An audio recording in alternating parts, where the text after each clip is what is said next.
नमस्कार दोस्तों, मैं Raj Yadav, power of positivity think से आप लोगों के लिए एक मोटिवेशनल स्टोरी लेकर आया हूँ जो आप लोगों को काफ़ी मोटिवेट करने वाली है। बात कर रहा हूँ बलिदान की, बात कर रहा हूँ त्याग की, बात कर रहा हूँ सेक्रीफाइस की। बड़ा मन है आपसे चर्चा करूँ उस ग्रंथ का जिसने पूरी दुनिया को एक संदेश दिया है, रामायण। हर किरदार में कुछ ना कुछ सीखने को है। हम सब ने हर किरदार से कुछ ना कुछ सीखा।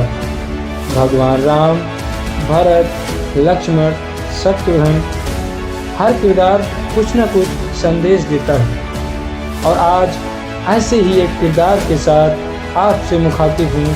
मैं बात कर रहा हूँ भगवान लक्ष्मण की अर्धांगिनी उर्मिला जी के बारे में। जी हाँ, भगवान राम को 14 वर्ष का वनवास हुआ था तो उनकी पत्नी माँ सीता जी ने भी सहर्ष वनवास स्वीकार कर लिया हंसते हंसते। परंतु बचपन से ही बड़े भाई की सेवा में रहने वाले लक्ष्मण जी कैसे राम जी से दूर हो पाते। माता सुमित्रा से तो उन्होंने आज्ञा ली वन में जाने की, माँ ने आज्ञा दी, परंतु जब पत्नी उर्मिला के कक्ष की ओर बढ़ रहे थे तो सोचा माँ ने तो आज्ञा दे दी, परंतु उर्मिला को कैसे समझाऊंगा, क्या कहूँगा। यही सोच विचार करके लक्ष्मण जी ने जैसे ही अपने कक्ष में कदम रखा तो देखा कि उर्मिला जी आरती का थाल लेकर खड़ी हैं और बोली, आप मेरी चिंता छोड़ प्रभु की सेवा में वन को जाओ, मैं आपको नहीं रोकूंगी। मेरे कारण आपकी सेवा में कोई बाधा, कोई विघ्न ना आए, इसलिए साथ जाने की जिद भी नहीं करूंगी। लक्ष्मण जी को कहने में संकोच हो रहा था, परंतु उनके कुछ कहने से पहले ही उर्मिला जी ने उन्हें संकोच से बाहर निकाल दिया। वास्तव में यही पत्नी का धर्म है। पति संकोच में पड़े उससे पहले ही पत्नी मन की बात जानकर उसे संकोच से बाहर कर दी।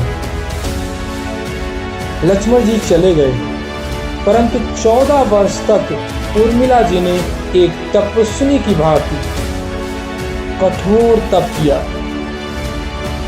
वन में भैया भाभी की सेवा में लक्ष्मण जी कभी सोए नहीं, परंतु उर्मिला ने भी अपने महलों के द्वार कभी बंद नहीं किए।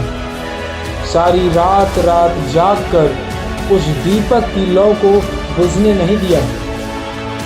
मेघनाद से युद्ध करते हुए लक्ष्मण को जब शक्ति लगी, अब सभी जानते होंगे कि भगवान लक्ष्मण और मेघनाद के बीच में युद्ध हुआ और मेघनाद ने लक्ष्मण को शक्ति मारी। लक्ष्मण जी मूर्छित हुए और हनुमान जी संजीवनी बूटी लेने के लिए हिमालय चले गए। और जब हिमालय से संजीवनी बूटी वापिस ला रहे थे तो भरत जी ने उनको एक तीर मारा। यह एक व्याख्यान है जो रामायण में दिखाया जाता है कि मेघनाद से युद्ध करते हुए जब लक्ष्मण को शक्ति लग जाती है और हनुमान जी उनके लिए संजीवनी बूटी का पहाड़ लेकर लौट रहे होते हैं तो बीच में अयोध्या में भरत जी उन्हें राक्षस समझकर वाण मारते हैं और हनुमान जी मूर्छित होकर गिर जाते हैं।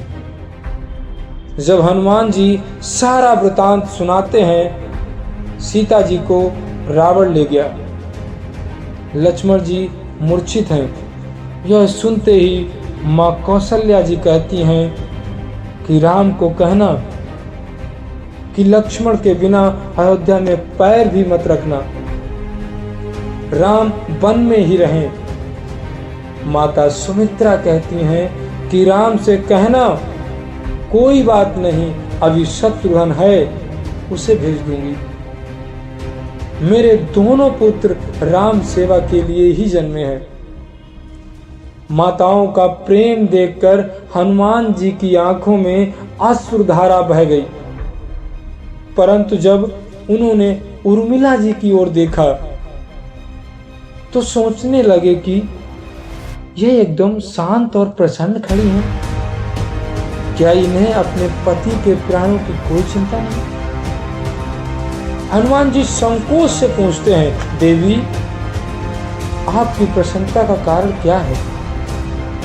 आपके पति के प्राण संकट में हैं। सूर्य उदित होते ही सूर्य कुल का दीपक बुझ जाएगा। उर्मिला जी का उत्तर सुनकर तीनों लोगों का कोई भी प्राणी उनकी वंदना किए बिना रह नहीं सकता। वह बोली है, मेरा दीपक संकट में नहीं है। हनुमान, वह कुछ ही नहीं हो सकता, उन्हें कुछ भी नहीं हो सकता। और रही सूर्योदय की बात, तो आप चाहें तो कुछ दिन अयोध्या में विश्राम कर लीजिए, वो तो प्रभु की लीला है। आप कुछ दिन अयोध्या में विश्राम कर लीजिए। अगर प्रभु श्री राम चाहेंगे तो सूर्य भी उदय नहीं होगा। तो आप कैसे कह सकते हैं कि हमारे प्रभु का दीपक बुझ जाएगा?